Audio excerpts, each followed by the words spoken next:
Saudara KPK menahan Sekjen PDI Perjuangan Hasto Kristianto dalam kasus perintangan penyidikan di kasus Harun Masiku. Kuasa hukum Hasto mengajukan penangguhan penahanan. Dan saudara, terkait penahanan Sekjen PDI Perjuangan ini, KPK resmi menahan Sekjen PDI Perjuangan Hasto Kristianto. Hasto ditetapkan sebagai tersangka dugaan suap dan perintangan penyidikan di kasus Harun Masiku. Soal alasan penahanan, Ketua KPK Setio Budianto mengungkap penyidik punya pertimbangan subjektif, termasuk kekhawatiran Hasto melarikan diri dan menghilangkan barang bukti. Kami semuanya, khususnya pimpinan, menyerahkan untuk waktu pemeriksaan penahanan sepenuhnya kepada penyidik, ya, sehingga penyidik betul-betul memiliki kecukupan terhadap alat bukti atau barang buktinya, maka di saat waktu yang tepat, hari inilah maka dilakukan proses penahanan. Kemudian alasan penahanan itu merupakan alasan subjektif yang dimiliki oleh penyidik, dipertimbangkan pastinya kekhawatiran untuk melarikan diri, menghilangkan barang bukti, ya, dan pastinya kami untuk mempermudah proses penyidikan lebih lanjut, pemeriksaan-pemeriksaan, ya, juga termasuk juga nanti akan mendetailkan terhadap alat bukti, dokumen, dan lain-lain yang segera dilakukan oleh penyidik. KPK juga menyebut mendalami keterlibatan Hasto membiayai pelarian Harun Masiku yang sampai saat ini masih buron. Itu juga yang sebetulnya sedang kita dalami karena kami penyidik melihat bahwa seseorang yang melarikan diri itu kan memerlukan sokongan biaya atau dana logistik dan segala macam. Karena berpindah-pindah tempat, kemudian untuk misalkan menyewa tempat dan lain-lain, transportasi dan lain-lain. Itulah sebabnya kita sedang mendalami itu. Kuasa hukum Hasto Kristianto, Magdir Ismail, mempertanyakan penahanan. Dia bilang tak mungkin kliennya melarikan diri atau menghilangkan barang bukti. Tidak ada keinginan beliau untuk melarikan diri, tidak ada keinginan beliau menghilangkan barang bukti, dan tidak mungkin juga mengulangi perbuatan, karena perbuatan ini sudah terjadi 6 tahun yang lalu. Ya. Tanggapan politis disampaikan Hasto merespons penahanannya. Dia berharap penahanannya juga jadi momentum penegak hukum memeriksa Presiden ke-7 RI, Joko Widodo dan keluarganya. Saya tidak pernah menyesal. Saya akan terus berjuang dengan api semangat yang menyala-nyala.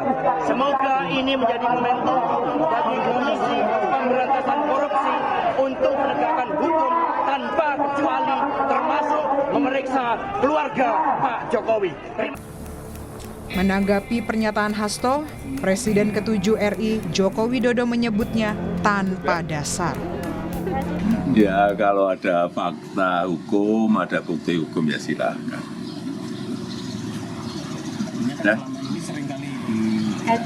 Ya, sudah seringan pernyataan seperti itu. Masa saya ulang-ulang terus. Ya, kalau ada bukti hukum, ada fakta hukum, ya silakan. KPK menjerat Hasto Kristianto dengan 2 perkara, yaitu kasus perintangan penyidikan dan juga kasus suap dalam kasus buronnya Harun Masiku. Tim Liputan Kompas TV.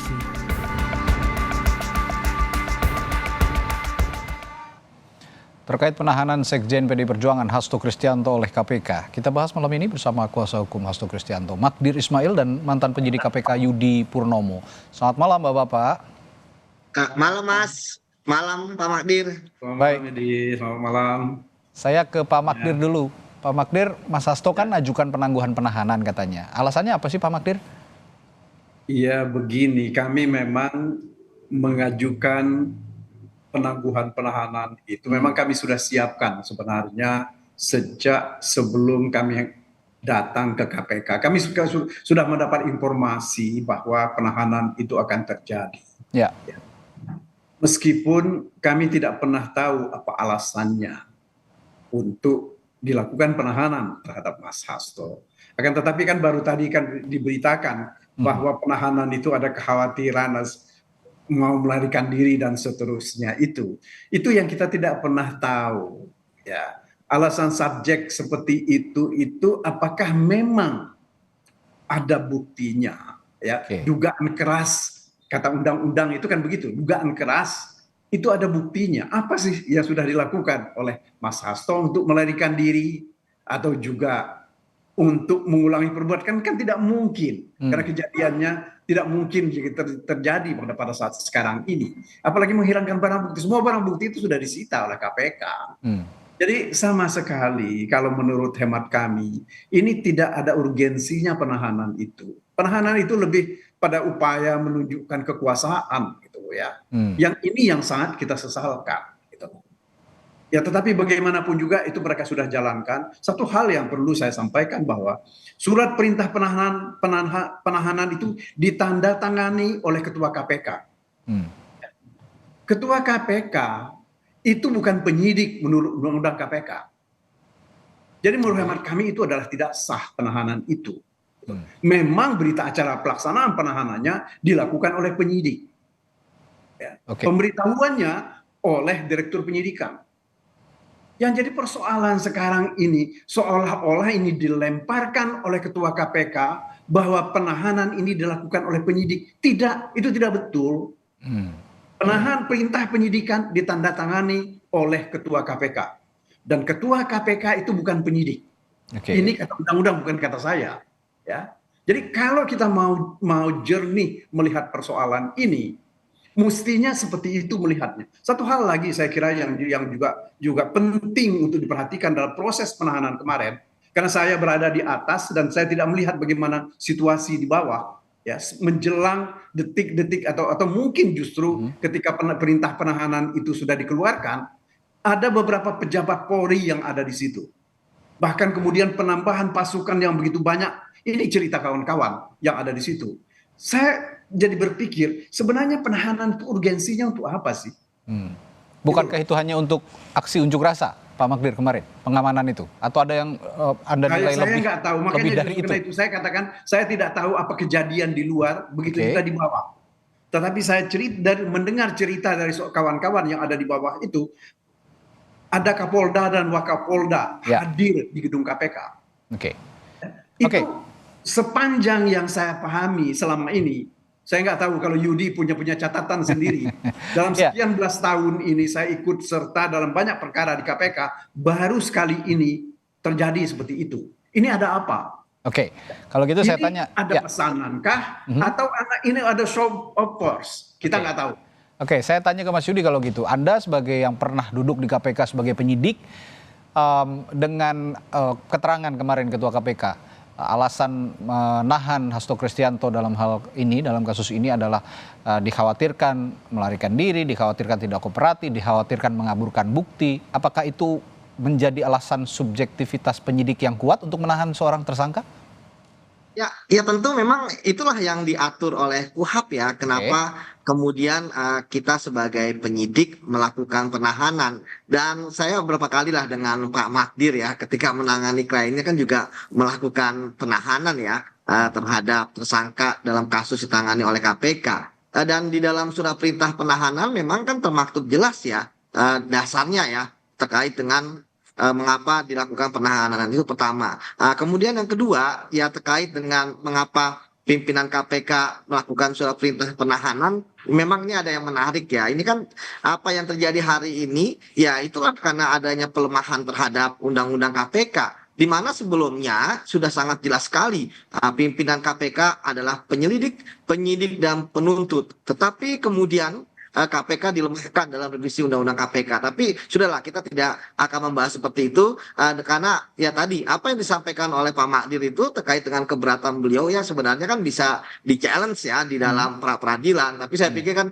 ini kan sudah ditahan ya. Artinya penyidik untuk kali pertama 20 hari pertama tentu kalau saya pribadi berharap bahwa kasus ini segera dituntaskan dan kemudian dilimpahkan ke penuntut ya untuk kemudian dipelajari apakah memang sudah berkasnya sudah sempurna atau tidak. Itu yang pertama. Kemudian yang kedua, memang ada lagi terkait dengan pra-peradilan ya yang emang harus dihadapi KPK mau tidak mau, suka tidak suka di tanggal 3 Maret.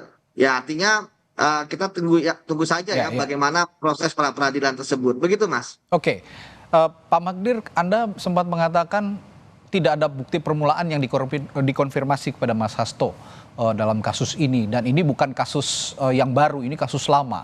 Anda bisa lebih rinci lagi jelaskan soal ini, duduk perkaranya. Menurut Anda, point of view dari Anda bagaimana?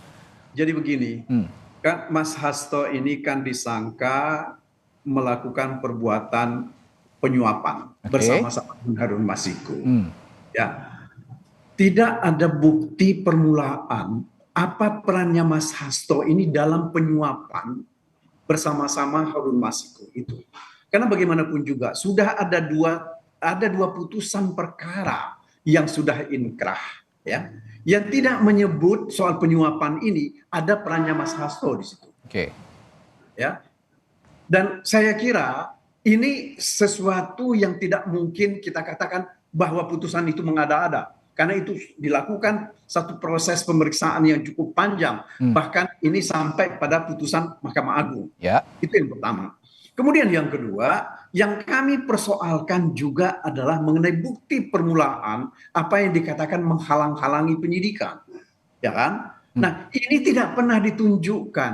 Hanya ditanya oleh penyidik misalnya, apakah Anda kenal si A? Pernah komunikasi dengan WA?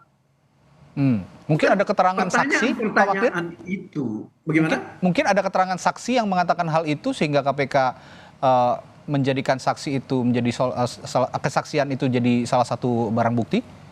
Saya kira begini, kalau itu hanya keterangan seorang saksi, ya tanpa ada alat buktinya, itu kan tidak ada gunanya. Kesaksian seorang saksi bukan kesaksian. Ini kan hukum kita mengatakan seperti itu. Ya, karena bagaimanapun juga, ini kan adalah merupakan hak dari orang yang disangka untuk membela dirinya. Ya. Ketika dia disangka melakukan perbuatan menghalang-halangi penyidikan, mestinya ya bukti permulaan untuk menghalang-halangi penyidikan itu ditunjukkan. Ini loh bukti permulaannya, Anda menghalang-halangi penyidikan. Sehingga ini tidak menimbulkan ya kontroversi seperti sekarang ini, gitu loh. Bung Yudi. Kemarin Ketua KPK bilang Hasto ini diduga meminta Harun Masiku merendam handphone dan segera melarikan diri pada saat itu. Lalu Ketua KPK juga bilang Hasto Kristianto mengumpulkan beberapa orang terkait kasus Harun Masiku ini untuk tidak memberikan keterangan sebenarnya saat diperiksa KPK pada saat kasus Harun Masiku dan mantan komisioner KPU Wahyu Setiawan bergulir. Nah, tadi juga saya tanyakan ke Pak Magdir. Ini mungkin keterangan saksi, tapi kalau tidak ada bukti, kalau kata Pak Magdir, ya tidak bisa dianggap juga ini keterangan saksi yang sah begitu. Anda punya perspektif soal ini, bagaimana seorang penyidik memeriksa tanpa belum ada bukti menurut Pak Magdir tadi? Bagaimana Bung Yudi? Ya, kalau kita melihat pemberitaan ya, dan Pak Mahdi kan sering mengupdate ya, di pemberitakan ini kan baru 2 kali ya pemeriksaan sebagai tersangka dan kemudian sudah dilakukan penahanan. Saya yakin pasti ke depannya tentu penyidik akan menunjukkan ya kepada tersangka, apalagi kan kalau misalnya di dalam pemeriksaan tersebut kan Pak Hasto menjawab ya pertanyaan-pertanyaan penyidik ya, artinya tidak ada hal yang tidak kooperatif ketika ditanya kemudian dijawab, dan apapun jawaban tersebut ya itu artinya sudah dijawab. Itu yang pertama. Kemudian yang kedua ya, saya pikir Pak Mahdi kan juga sudah paham ya, pasti ketika ada tersangka itu nanti alat buktinya akan ditunjukkan, rekaman pembicaraan akan didengarkan dan lain sebagainya pasti. Tapi ini kan baru 2 kali lah pemeriksaan menurut saya, dan ke depannya tentu kan ada bond tahanan namanya ya, untuk diperiksa sebagai tersangka. Jadi saya pikir kita tunggu saja kalau masalah apakah akan ditunjukkan atau tidak. Saya pikir kalau saya penyidiknya tentu ya akan saya tunjukkan ya, misalnya ada rekaman atau pembicaraan dan lain sebagainya, termasuk juga saya akan meminta keterangan ahli suara seperti itu. Jadi ya memang kalau masih di 2 pemeriksaan awal ini, pertama sebelumnya dan yang kemarin ditahan, saya pikir masih agak prematur gitu ya untuk melihat apakah penyidik sudah komprehensif gitu kan untuk menanyakan kepada Pak Hasto. Dan di situ kan Pak Mahdi juga mendampingi ya, seperti itu. Dan mungkin ini juga nanti akan dimunculkan di persidangan begitu, kalau ini naik ke persidangan begitu ya, Bung Yudi ya. Saya kira begini ya, ini yang kita mesti silakan lihat, Pak Magdir. Ya, bahwa ketika seseorang, ini kan yang kami persoalkan di pra-peradilan itu ya, bukti permulaan bahwa dia ditetapkan sebagai tersangka melanggar pasal ini, pasal suap dan juga pasal perintangan, itu kan tidak pernah muncul di persidangan pra peradilan. Nah, kemudian dari 2 pemeriksaan ini, pemeriksaan yang dilakukan lebih banyak mengulang kembali pemeriksaan pertanyaan-pertanyaan yang disampaikan oleh penyidik kepada Mas Hasto ketika dalam perkara yang dulu, perkara 2000 yang lama itu, gitu loh. Tanpa menyinggung ada hal-hal yang merintangi penyidikan pada saat kasus yang menjerat Harun Masiku masih bergulir, Pak Magdir? Tidak pernah ada, gitu loh. Pertanyaan tentang itu belum. Nah, ini kan yang kami persoalkan mulai dari pra peradilan. Ya. Kalau mau fair, ya, mestinya kan itu dari awal ditunjukkan oleh mereka di pra peradilan itu. Ini loh bukti permulaannya, gitu. Kan kita ini kan proses hukum itu kan untuk mencari kebenaran dan keadilan, yang ujungnya adalah kepastian hukum. Ya. Yang terjadi sekarang ini justru kita bertengkar karena tidak adanya kepastian hukum ini. Nah, ini yang kita sesalkan, gitu loh ya. Negara hukum kita ini kan mestinya kita menegakkan hukum itu untuk keadilan, untuk kebenaran, dan ujungnya adalah kepastian. Ini dari proses ini, dari kasus ini juga masih berproses. Nanti akan ada pra peradilan kembali dan Anda juga sebagai kuasa hukum mengajukan penahanan atau penangguhan penahanan. Tapi begini Pak Magdir, satu hal lagi, kami pun akan mempersoalkan surat perintah penahanan ini kemarin. Baik. Pak Magdir, mungkin beberapa hari yang akan datang kami akan daftarkan juga surat perintah penahanan ini, surat perintah yang tidak sah. Pak Magdir, di tengah kasus hukum yang menjerat Mas Hasto ini, yang menimpa Mas Hasto ini, kemarin pada saat hendak dibawa ke rutan begitu, kepada wartawan mengatakan bahwa ya saya siap untuk menjalani hukuman ini atau dugaan hukuman ini, tapi ini juga jadi momentum untuk memeriksa keluarganya Pak Jokowi katanya. Apa maksud dari semua ini? Kalimat dari Mas Hasto ini, Pak Magdir? Begini, kita mesti melihat ke belakang bagaimana proses penetapan Mas Hasto ini sebagai tersangka.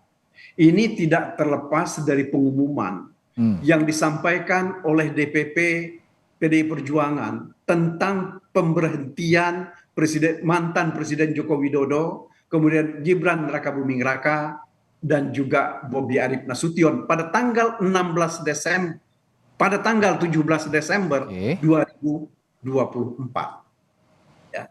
Nah, kemudian apa yang terjadi ketika sudah diumumkan pada tanggal 17 Desember itu, ada satu kejadian yang menurut hemat kami ini sesuatu yang cukup luar biasa, ya, yang dilakukan oleh pihak KPK, yaitu terbit satu laporan pengembangan penyidikan LPP, ya, nomornya sekian tanggal 18 Desember 2024.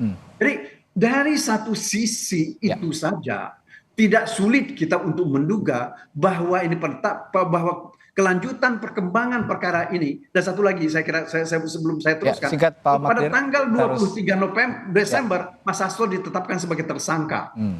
Ini kan saling berkaitan dan ada tali temalinya ketiga hal ini. Baik.